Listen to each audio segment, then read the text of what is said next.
I'm Dave Grumish, Barnesville, Minnesota. My brother William. Hello. We're also a fourth generation farm about 2,000 acres. We've been no-tilling in some sort. We tried with the FSA office 25, 30 years ago when they first had an old hay buster drill. We raise corn, soybeans, wheat, alfalfa, mixed grass hay, cow-calf operation also, got rotational grazing in a paddock system, and we were water quality certified 2 years ago. We were Clay County Farm Family of the Year last year, so that's where we're at. So, I'm Mark Papish with the Minnesota Department of Natural Resources, Section of Wildlife. In managing some of our grasslands, this area is a pretty grassland intensive area, and a few years back we started using conservation grazing as a form of manipulation on the grass. Grass requires disturbance, so traditionally we've been using predominantly fire, but trying to incorporate some grazing as well with different plant responses. A few years ago we put in a grant for utilizing cover crops to try to incorporate cattle into, try to bring the cropland and the grazing lands together. And in conjunction with some conservation grazing, tried to create a forage chain so we first started out with, put in a small grant, covered some of the seed costs. And I think the first year we tried, we interseeded turnips and radishes in a small grain field, and it was to try to provide some forage in September after the pastures came out. From there it snowballed, so it just kept going and going. So as we tried different practices, grazing warm season grasses as opposed to cool season grasses, doing the annuals on the fields. I guess it just developed into a working partnership. As we learned more and more, and we started trying more. So what sort of benefits or what sort of responses have you seen from your partnership? One of the things is that when we conservation graze a public property, a wildlife area, when we need an objective on the wildlife area, try to meet habitat goals and whatnot, and bringing the cattle in to meet our objective doesn't usually come as any concession to the producer. We watched animal performance, we watched parasites, flies, fly pressure and whatnot. And so in the state meeting their goals on our public lands, I think we met goal as far as animal performance. So that was a big revelation, or good affirmation. Yeah. Positively. So. And on your grassland side, I think you rejuvenated a whole bunch of the natives that were kind of stagnant until our cows went across and started turning some of that ground up and eating some of the cattails and some of the real coarse forage off, and it seemed like it kind of jump-started that whole paddock area where the nutrients that were caught in that litter layer.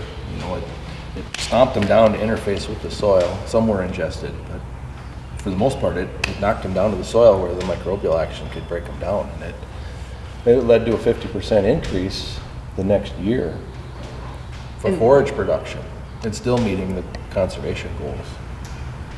What other benefits did you see in either your animals, the response in your animals, or even in the soil health? Well, I had the animals, he had the soil, so we were sharing that experience. But the cattle did tremendous. We were watching we were watching the manure, constantly, and boy, they were getting more than they needed. It was like a full ice cream mixture for them. There was such a diversity of stuff out there. That was where our pastures that we have don't have near that mix, in them. They were never, most of them were down to just a few forages left, and that's where, when we got said and done with that, that's when Mark helped us interseed some of our own pastures with some of those same mixes. We did that the following year. So what do you think is all in that mix, or what sort of plant species make up? On the native mix, it was It was predominantly native. There was one part that was broke up probably in the 30s, so you can see some history of farming. And that had a strong fescue presence. But on the native part, it was all warm season. Some of it was, some of this regard very low in quality. There was a lot of, it's actually a wet meadow. So ecologically, it's a wet meadow, so it was predominantly cordgrass with some sedge meadows, Calamagrostis, big blue, Indian grass. And with the forbs, I mean, it was pretty diverse, and then the legume component. The legume component was lacking, which is usually, there's a lot of protein gained in that, but they were getting enough protein out of with the grass component that was out there. Yeah. So traditionally that would have been thought as pretty coarse stuff, Well, the cattle would go into a cattail patch and clean it down. And typically you would think why the cattle would just stay away from that. But what they chose and picked, they had free choice of everything. Where the levels of grasses and different weeds and stuff they picked was, against what we thought they would do. Yeah. Yeah, and another thing is, bringing them onto those conservation acres provided some rest on Dave and Will's acres to where we could revamp, did some interseeding. I think that one pasture got rested Yeah, 2 months, and then they went on to the cover crops. So that thing those acres got 3 months of rest that first year, which was beneficial for the interseeding on those acres. So how many acres total of the wildlife area? We had a 64-acre unit, 40 pairs. 32 or 40 pair or something like that. We ran up there for so many days. Yeah, we were running about 40,000 pounds of animal weight on 64 acres and 2 paddocks. So we went 30 days. That was able to carry for 30 days the first year, and essentially the same rotation the second year. We got 45 days. Then we met goal with brush reduction, and there was it's in a prairie chicken hunting zone, and there were birds taken, and that field was utilized on that pasture. So we had allowed enough regrowth. They were out of there by the 1st of September, so there was some regrowth and enough to not have any impact on, or minimal impact on collateral uses, hunting. Of course, and the other thing you had up there was the solar-powered water supply, because we had a split paddock, of course, and you had to pipe water and whatever to a dividing tank. Of course, that was anything solar power. I mean, it can be an issue, but it was manageable. Yeah, the whole system was solar powered, solar energy. It got struck by lightning. We set it up Yeah. we set it up one night, think and I that tried night my it got finger. struck by lightning. So, or was it the cows were in there? So Yeah. we had to run. Actually, we had somebody run over to South Dakota and get the parts. Well, that was an eye opener too. We'd never worked with any of that. Didn't have a whole lot of faith in it, but those.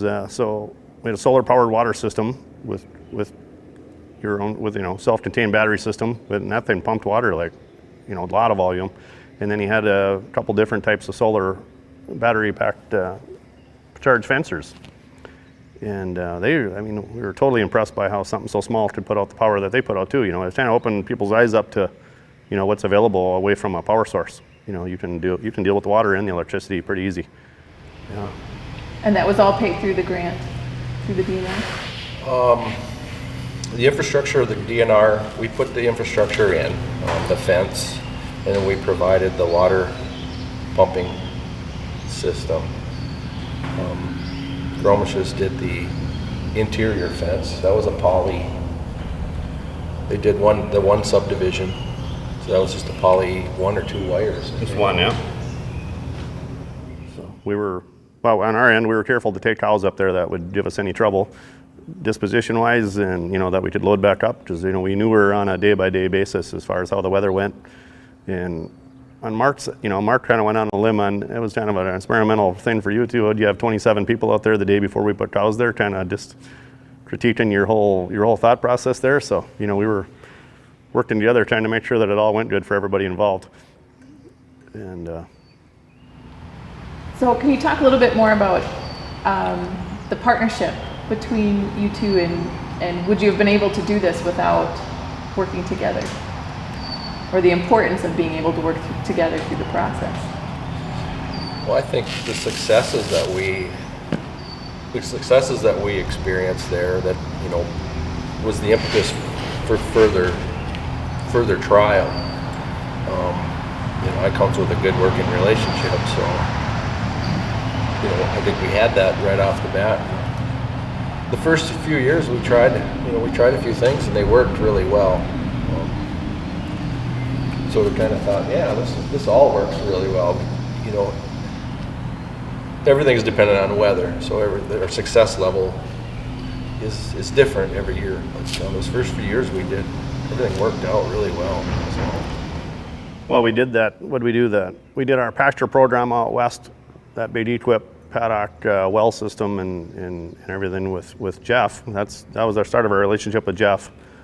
And he designed the pasture, and together we modified it, based on what I thought would make the most sense, and that worked out tremendous. We did all the labor ourselves, put in the big excavator tires and all the cross fence, and had the well put in and underground pipeline and everything else, and that system is going real good. And got to know Mark at the same time through that pasture easement program we had up north there on that lease pasture or wherever, with the managed pasture system there.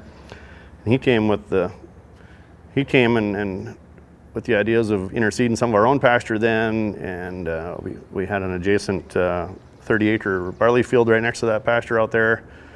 So we threw in turnips, radishes, cereal rye, and some grain oats or something back into that mix that first year. We interseeded some fescue hay up north of town. We did 5 practices that year where we'd never did any before, and they all worked. It was a home run on the whole thing. Geez, this is really simple. We turned them cattle out. It was like the 10th of August, I think. We seeded that cover crop out west, and about the 25th it was right in the earlies. Was it 25th of September or something? And then we turned them out, and that cover crop was chest high, and we took 30 acres and cross-fenced it into 5 or 6 pieces, I think. And so we ran 45 pair for about 40 days, with no other feed source. Just for $20-some an acre for the seed. I mean, that was really cheap feeding and good for the ground. So knowing what you know now, what do you hope to take as far as learning experiences into the future? Are you willing to try something else new? Are you less? Well, that was it. Then we figured, geez, we'd kind of, this is like you said, easy peasy here. So then the next year we did some of the same things. Nothing we did the next year worked out. Absolutely. I mean, you would have, the following year with the way the weather and everything else was set up, stars were against us.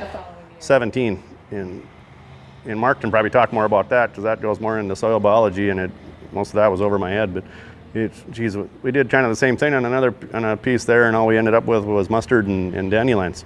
I mean, it was almost embarrassing, but yeah. I mean, geez. I think there's a syndrome that we experienced is, we did cover crops on a couple 2-3 years. Yeah, we were going to turn a piece into a continuous cover crop experiment. And yeah, and we'd get great performance the first couple of years, and then there was something that was depressing everything just terribly that third year. So, and to mitigate that, you went with tried to go with a high carbon crop. So you did a corn. We just started throwing conventional crop in there, and we did that, interseeded that, and we'll just rotate. We won't go too overboard on any one thing.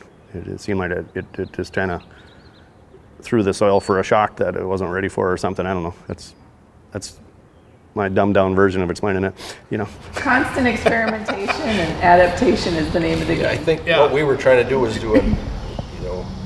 tried cover crops on multiple years. And then even some succession planting where you put one crop with maybe a perennial understory and hope that it might come or persist the next year, so. And maybe part of that in them other years that, you know, we weren't dealing with any weed control then. We were hoping that the cover crop was going to suppress all the weeds. And if they didn't get to a good start and have a perfect, you know, germination and start of the growing season there, that wasn't going to happen.